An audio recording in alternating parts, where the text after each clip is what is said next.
Welcome to the Marriage Puzzle Podcast with Julie and Thomas Hobby. We are marriage coaches who help couples with pain points about money, intimacy, and communication go from being overwhelmed to being secure in their marriage. If this is your first time listening to us, thanks for checking out our podcast. And don't forget to subscribe and leave us a rating and a review. Let's dive into this episode.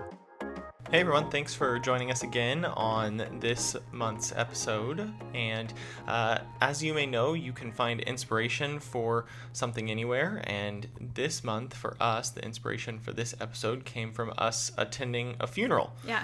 And so, we try to keep our eyes open for things, especially when it's centered around marriage. And this funeral was for someone that we knew and great.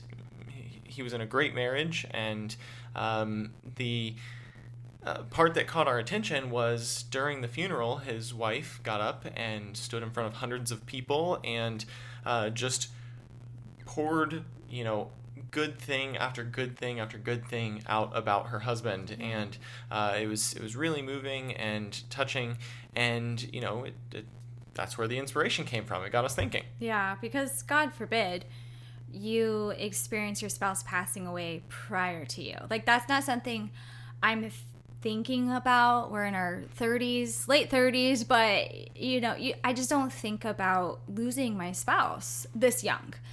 And so it just got me thinking, like, well, how would I feel? There would be that initial shock and sadness. Honestly, it'd be more of like, I'm alone. What am I going to do now? Right. And missing you. But then, I'm like, there might even be thoughts of remorse of a sudden, no one's ready for death, right? So would there be remorse of what I said or didn't say that last conversation or the day before, or what I didn't fix or share with you? And so it's just like, we also went to a wedding this month, and it's like, you can, like, when they're saying their vows, you feel more connected to your spouse. Like, you kind of think about your marriage, and now I've never felt that way at a funeral of looking into our marriage and what our spouse's funeral would look like. And so, if you had the opportunity and wanted the opportunity to speak at their funeral, what would you share about them? What would I say? So hopefully you'll think of good things that you experienced through the years and all of that. But it was just kind of eye-opening too, of like, why would I have to wait for their absence to remember and acknowledge and celebrate those things when hopefully I do still have time? What if I was more intentional about finding the good in my spouse and you, and appreciate that each day? And communicating it to them as often as possible, because like you said about the remorse factor, you could think back on this and think about if something happened to your spouse, what would you think about for their funeral, but what would you wish you could have said in person? And so if you're not communicating it, one, if you're not thinking about it, but two, if you're not communicating it, you gotta feel free to. So do you have anything you want to communicate to me right now? I know. That's where it's like, so eye-opening, putting her on the spot, right? But that's where it's about perspective. And that a funeral, although it was so sad, it changed my perspective for now, because I do have time with you. Yeah, and let me add that this specific funeral, I was sitting in the audience thinking, like, if I had to get up there and speak at your funeral, like, I don't think I'd be able to emotionally make it through a speech without just falling apart. Yeah. But the way she stood up there, and obviously, yes, there's some time in between. Like, you've had a little bit of time to mourn. You've probably gotten a lot of tears out already. Right.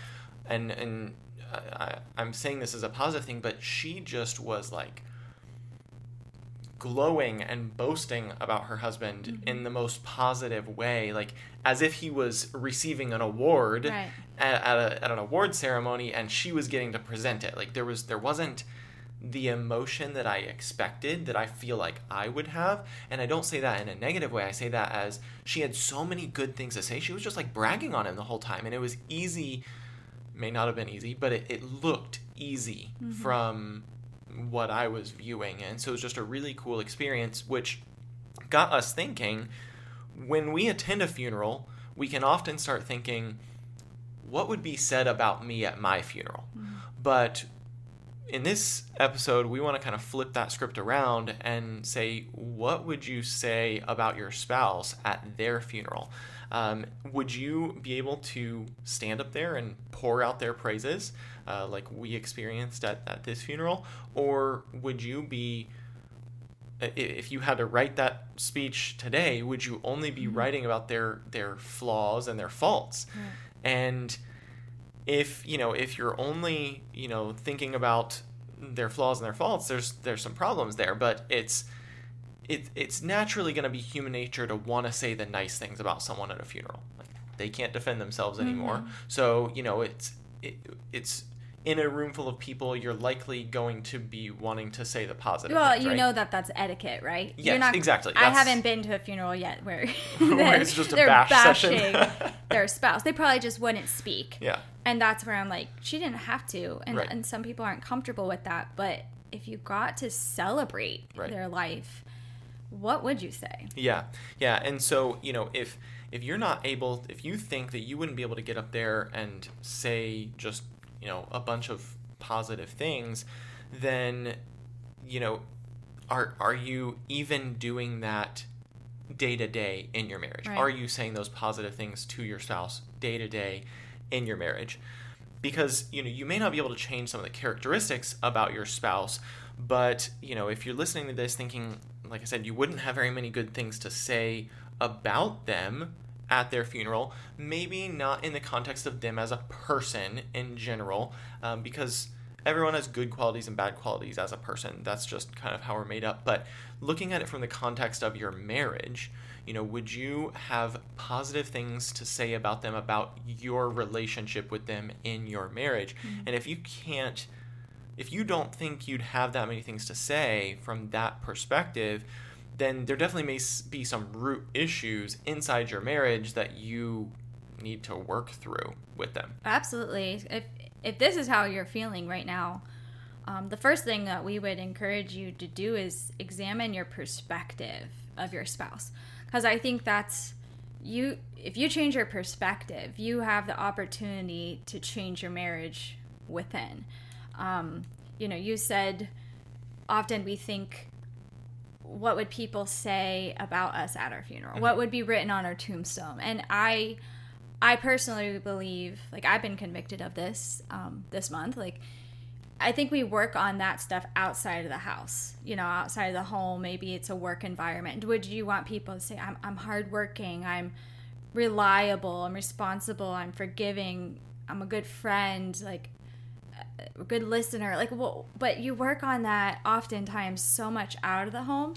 And then in the home you get to be more yourself, and you should be accepted and loved for who you are with your spouse, but they're not always like working on those good qualities, right? So that I'm like, what would my spouse say about me? But I think if you're now looking at what would I say about my spouse, I might have to shift my perspective then. Right. But if I do that, like I said, you have the opportunity to shift your marriage for the better. Yeah.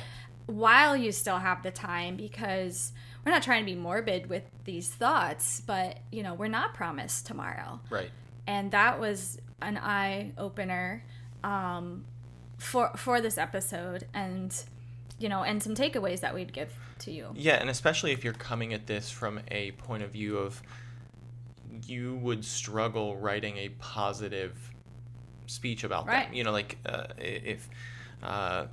If you're, just saying the tasks that they completed for you and things like that, if that's where you're at and it's not a deep... You're like, yeah, you're good at taking out the trash. Right. Thomas was good picking up his clothes and never miss the hamper. You know, I would Right. say that. Hopefully. Right. Always put the seat down. I mean, Yeah. you know, those can be funny little quips that you could say, but if that's kind of the depth of what you think you'd be able to say right now, then, you know, that's where we're talking about changing your perspective. You can find those and focus on some of those things, but find some of the deeper qualities that you can focus on, and find and kind of take those, like, grab onto those, because if you're working through some struggles in your marriage, you got to find something positive to grab onto.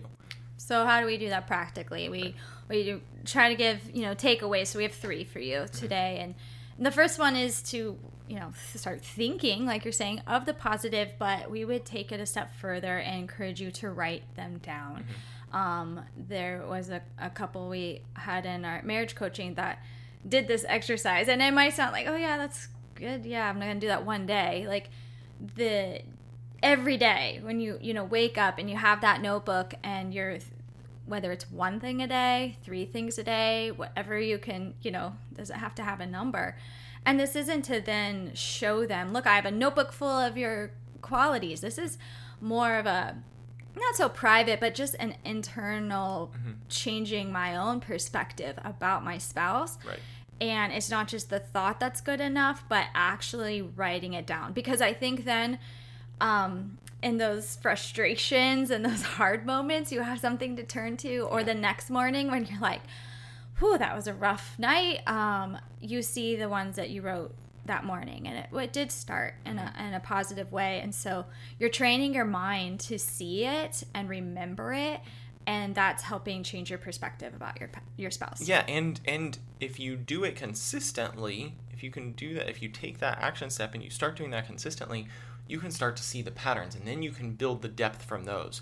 You know, if we've talked in the past about the 5 love languages, right? If your spouse's love language is acts of service, then, and you see like they're always doing these things for you, then that's how their heart is pouring out love to you. That, again, that may not be your love language, but if you're writing it down and writing on the things that you loved about them for the day and the qualities that you admired about them, then you're going to start seeing those patterns. Oh my goodness, my spouse every day did this for me, for our family, and, you know, worked hard, and, you know, whatever it is, you'll start to see those patterns, and then that will turn from just a thing that they do to a deeper connected admiration of a quality about them. Right. That's so good. So the first one is write down your positive things about your spouse.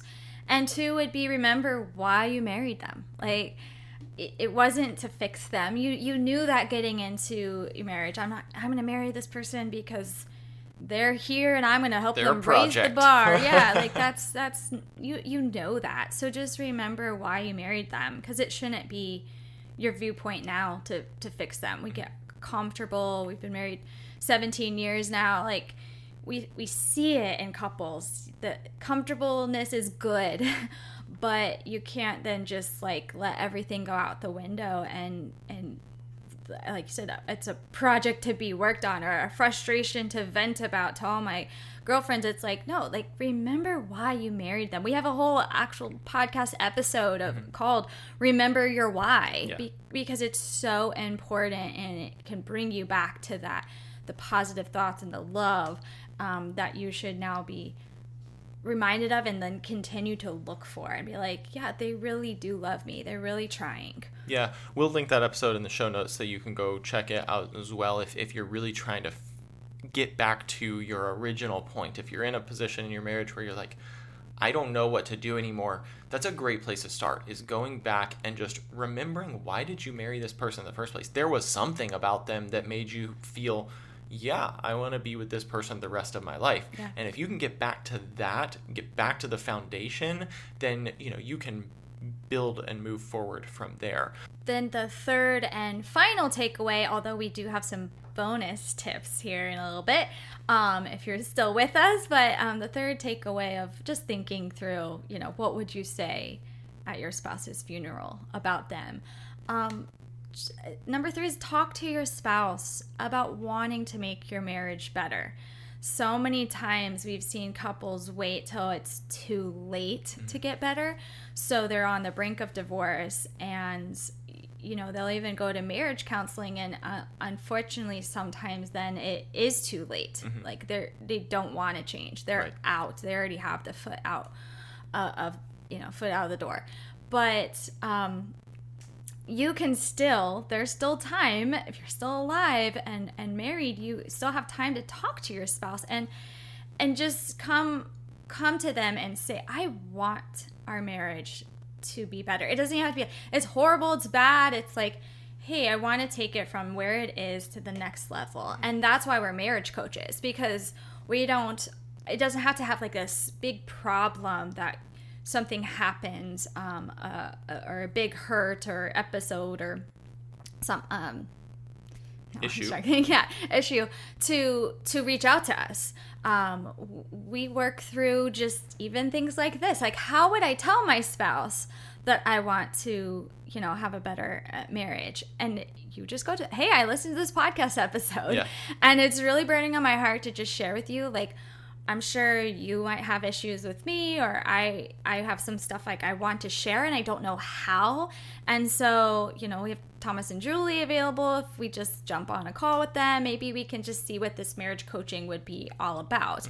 And then we craft it to find your strength areas and your growth opportunities and your own relationship with each other. So with that, like, you get to find the positives. That's what we're saying. If you can't think of positives, like, we can actually help find those and celebrate that.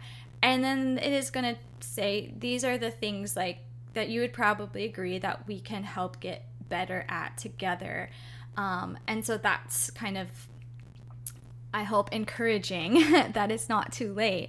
And it's totally fine. And I would love it if more couples just said, hey, like, we're not bad, but I want to get better with this relationship and our marriage, because we do have years to live and enjoy this. Yeah. And, to just kind of give you a little perspective, we've heard this explained before that, there's a place for marriage counseling and, counseling in general. And counseling tends to be a backward view to current. Like, you're trying to heal and repair from something in the past to now. And coaching takes you from where you're at now to something better. And so there's definitely a place for both of these. And so, you may need both at some point. But if you're just saying, like, hey, we don't have anything like major that we're trying to heal from in the past, but we're stuck in this rut right now, we don't know how to move forward, that's where coaching can come into play, and you can get some help and move forward from that.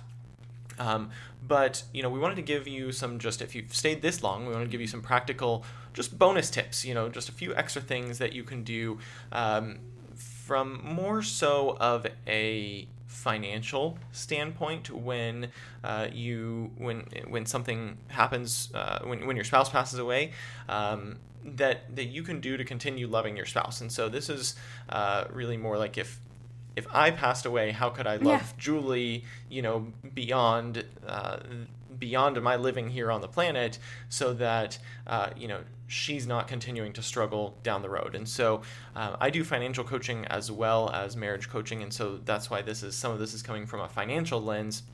But these are just some practical things that you can do to show love to your spouse after you've passed away. Number one, make sure you discuss and specifically write down what you want your funeral plans to be. Again, we don't want to be specifically morbid about this, but if you want to be buried or cremated, that's an important decision you need to have a conversation about ahead of time, so that they don't have to make that decision for you. That's huge, because when we had that discussion and I heard your answer, I was shocked. I was like, really? Like, I didn't know your viewpoint, because one or the other is not good or bad. But it was just an enlightening conversation. It's so funny. It's like, but to have those before you're even forced, like sometimes people later in life, or if they're sick or whatever, then you're forced to have those conversations. You don't want to have them. Right. But even as you continue this, you have three things here, but it's just easier to have them now with like more lighthearted of me still getting to know you, I guess. Or like you're saying, setting your spouse up well so they don't resent you, like, okay, I miss them and now they left me with this mess and I don't know anything, and so yeah, of course we wanted to add this bonus material. So sure. Number one. And you know, you have those discussions and decisions ahead of time, because unfortunately, I mean, I don't mean this negatively against funeral homes at all, because they're running a business too, but in that, when someone comes to them in that state and decisions haven't been pre-planned and pre-made, you know, the spouse is naturally going to say, oh, I want the best for, you know, my husband. I want all the bells and whistles, pull out all the stops, and then you're stuck with this huge bill that you maybe weren't expecting. Whereas if you planned it out ahead of time, you can go in and say, nope, this is exactly what they wanted. This is how we're going to do it. Like, whatever that is, but they're not having to make those emotional decisions that can financially impact them down the road in a negative way. Yeah. Kind of a 1B to this one, like a little bonus tip to the bonus tip. Not everything has to be paid for up front. And that sounds kind of counterintuitive. If you're trying to make it easy for your spouse, you know, then why wouldn't you just pay for it all up front? Well, just run some numbers on this. I mean, if a funeral is going to cost $10,000 based on the decisions that your spouse makes, and you prepay the funeral home that $10,000 for all the things that, you know, need to be done at your spouse's funeral, they get to keep that money. They get to invest that money. They get to have that money grow for them. Versus if you say, okay, it's probably going to cost about $10,000, round up for inflation if you want to, whatever, over time, assuming that your spouse is going to, you know, live for a long time. Then you invest that money, and over time that money grows, and let's say it becomes $50,000 over the course of time, and you only still have to pay out $15,000 at the time of your death. Well, your spouse now has $35,000 extra versus you giving it to the funeral home. So that's what I'm saying. You know, depending on your financial situation, you'll have to look in more detail about that. But if you have the ability to, you know, if you're planning on paying the funeral home all of that up front anyway, you might be better off just investing it yourself and keeping the earnings for your spouse later on. So that's your bonus tip for the bonus tip. So number two, make sure that your spouse has access to all of your passwords to everything. Make sure they have access to all bank accounts, insurance policies, important documents, etc., and that they know where to go find those.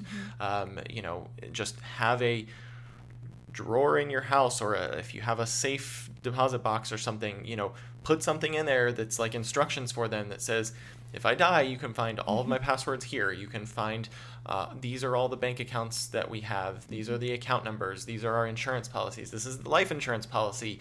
You know, here's the deeds to our house and our cars, and so on. Make sure they know where they can find all of that information.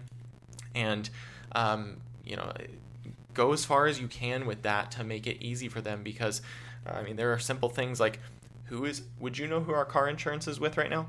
No, why did you put me on the spot? Because this is a point. Yeah, that's why I was saying of like, or include them in the discussions, the decisions along the way. Yeah. Because only because you shop around. Like I would say one, but I think you have switched, and I trusted you with that decision because you were like telling me you got a better deal, but I don't remember if I absorbed the company name. Right. So I would be like a loss. But I'd be looking for our cards. Exactly. So you'd have to go looking for things, and so that's the point I'm trying to make is when things change, when things update, you're going to have to keep going back to that and, you know, making it as current as possible so they don't have to go searching for everything. Right.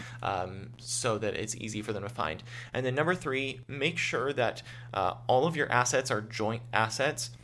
And if they're not, either turn them into that, you know, get your spouse on everything, or there may be situations where you can't do that. For example, if you own a business and you're the only one on your business for whatever reason, that's okay. That's not necessarily a problem.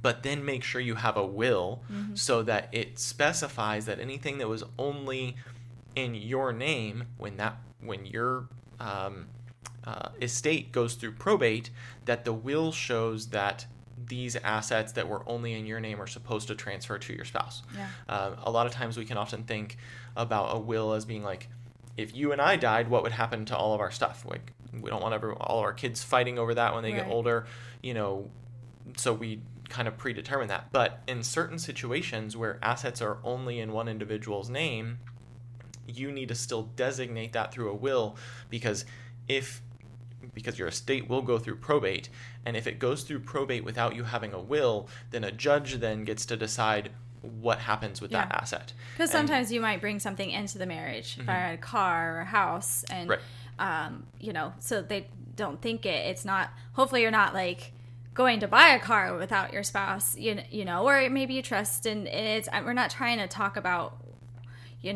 creating things like that to have you stumble like, well, my spouse has to own everything I own. But it's just, you just may not be aware of, if your car is in only your name before you got married, you might want to consider your spouse having access to that. God forbid that's an asset that they could have that is going to be taken away from them. That's exactly right. You may have a bank account that your parents set up for you when you were younger that was only in your name, and you know about it, but you're not thinking about it. And because it's only in your name, it would go through probate, and the probate, judge would have to decide where it goes. But if you have a will saying that all assets, or list out the specific assets, go to your spouse, that would be resolved. That problem would be resolved. And so just a few ways that you can love your spouse financially, beyond your time here on the planet. So lots of stuff to talk about with your spouse and process on your own, so that your perspective can be a positive one toward your spouse before they die. So yes, thanks again for joining us and hanging out with us this month. And if you have any questions about this practically, or something specific in your relationship, you can always reach out to us at marriagepuzzle.com. That's where you can book that free discovery call for marriage coaching, or even just DM us on social media at Marriage Puzzle. We may not post every day, but we're around every day, so we look forward to hearing from you, and we'll see you next time. Have a good one.